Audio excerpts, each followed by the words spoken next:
Assalamualaikum warahmatullahi wabarakatuh. Waalaikumsalam warahmatullahi wabarakatuh.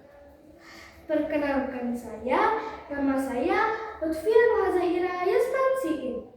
Saya duduk di kelas 4 di SD Negeri 36/35. Perkenalkan saya untuk membawakan sebuah kisah teladan yang berjudul Nek Sali Indah, teladan dari Desa Blue.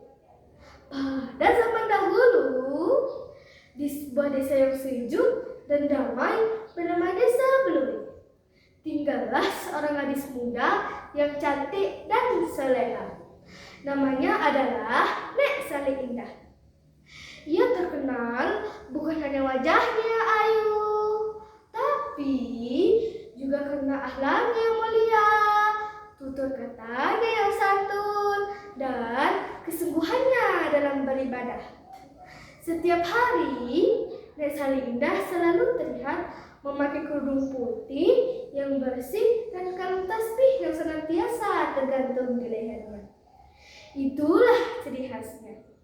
Ia sangat mencintai ajaran Islam, rajin mengaji, dan tidak pernah meninggalkan sholat 5 waktu. Tapi bukan itu saja. Yang lebih mengagumkan, Nek Sali Indah adalah gadis yang menjunjung tinggi adat istiadat. Ia percaya bahwa adat dan agama harus berjalan seiring. Seperti pepatah yang sering ia ucapkan. Adat bersendiri syarat, syarat bersendiri kitabullah. Nek Sali Indah mempunyai adik yang rajin mengaji. Suatu hari, adiknya sedang membaca Al-Quran. Tiba-tiba saja, kitab suci itu terangkat ke udara, melayang begitu saja, seperti ada kekuatan gaib yang menariknya. Sang adik pun ketakutan. Ia membaca doa, memohon kepada Allah agar Al-Quran itu kembali ke tempatnya. Tapi semua usahanya sia-sia. Kitab suci itu tetap melayang, tidak juga kembali ke atas rehat. Dalam keputusasaan, ia teringat kepada kakaknya tercinta, Nek Sali Indah. Sang adik pun memanggil kakaknya dan menceritakan semuanya. Nek Sali Indah pun mendengarkannya dengan sabar, lalu berkata, "Mari kita berserah diri kepada Allah. Hanya kepadanya tepat kita memohon." Ia pun berwudu, menggelarkan sajadah, lalu sholat dengan khusyuk. Setelah itu, ia membaca ayat suci Al-Quran dan memanjatkan doa dengan sungguh-sungguh. Namun, bukan hanya itu. Ia juga mengikuti petunjuk adat lama yang telah diajarkan oleh orang tua dan tokoh adat desa. Karena ia yakin bahwa adat yang benar tidak bertentangan dengan agama.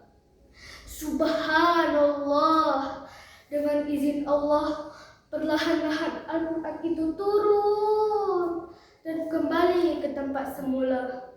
Sang adik pun menangis haru. Nek Sali Indah pun menitikkan air mata. Mereka berdua bersujud syukur dan berdoa, mengucapkan Alhamdulillahirabbil alamin. Sejak hari itu, mereka semakin dekat dengan Allah, semakin taat beribadah, dan semakin tekun menjalani ajaran Islam. Mereka menjadi contoh bagi seluruh warga desa, terutama generasi muda. Hadirin yang saya hormati, kisah ini tidak berhenti di situ saja, karena sifat dan kepribadiannya yang luar biasa. Masyarakat pun mengabadikan kisahnya dan lagu-lagu daerah Kerinci. Salah satunya dibawakan oleh almarhum Adil Hikman dan kawan-kawan. Berikut sedikit penggalan syairnya. Nek Sali Indah baju adat, kerudung putih, bakalung lebah.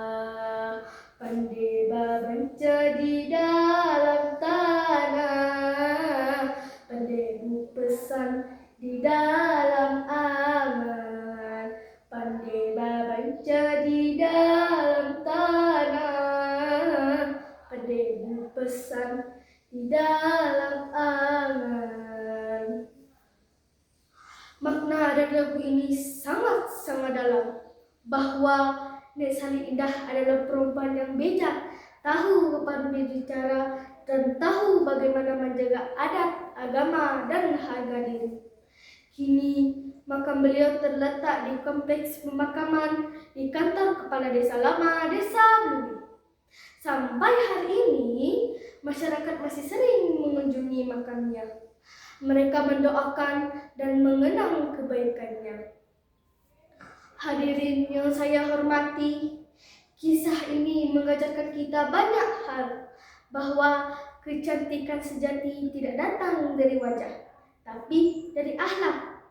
Dalam hidup masyarakat, kita harus menjunjung adat dan agama. Dan yang terpenting, segala sesuatu hanya bisa terjadi dengan izin Allah. Mari kita ingat selalu kata pepatah tua, di mana bumi dipijak, di situ langit dijunjung. Semoga kita semua dapat meneladani sosok seperti Nek Sali Indah, beriman, beradab, dan bermanfaat bagi sesama. Terima kasih. Wassalamualaikum warahmatullahi wabarakatuh.